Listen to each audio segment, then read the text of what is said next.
La Bible dit, 3 jours après, il eut des noces en Cana en Galilée. La mère de Jésus était là. D'abord, avant même de dire que Jésus-Christ était là, avant qu'on nous dise que Christ était présent, on souligne la présence de Marie. Parce que c'est elle qui est la source de ce miracle-là.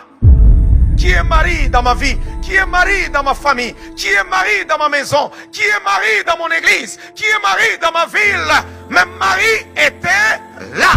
Marie est celui qui est entre le besoin humain et le cœur de Christ. Un intercesseur, c'est quelqu'un qui voit la souffrance dans la vie des autres, qui constate le besoin. Il voit que tu es en train de souffrir. Alors il dit, non Seigneur, je veux me placer entre ton cœur et son besoin. Je vais arracher, parce que moi je connais, la solution se trouve entre tes mains. Je sais que tu peux tout. Je sais que tu peux tout changer. Je sais que tu peux tout faire. Alors je me lève, je m'en vais vers Dieu et je dis, Seigneur, ils n'ont plus de vin.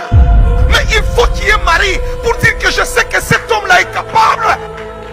Et il faut une Marie.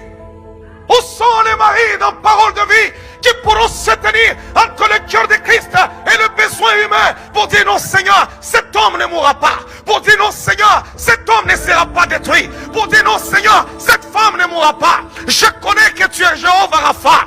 La guérison se trouve entre tes meurtrissures. Je vais apporter la guérison dans sa vie. Waouh. La Bible déclare, Jésus répondit, femme, qu'y a-t-il entre moi et toi? Mon heure n'est pas encore venue.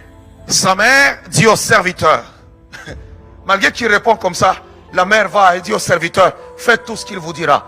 Pourquoi? Parce que j'ai déjà prié. Il n'y a que les intercesseurs qui pourront te rassurer. Les vrais intercesseurs, lorsqu'ils ont prié, ils n'ont pas un langage à te stresser.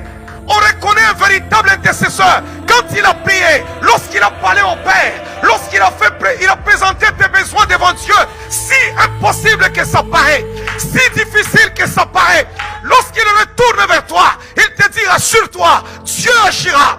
Demain, tu verras la gloire de Dieu. Tu vas essuyer tes larmes, tu vas relever ton visage, parce que ton Dieu est vivant. Il y a des moments où ta prière seule ne suffit pas. Tu as besoin de la prière des autres. Alléluia.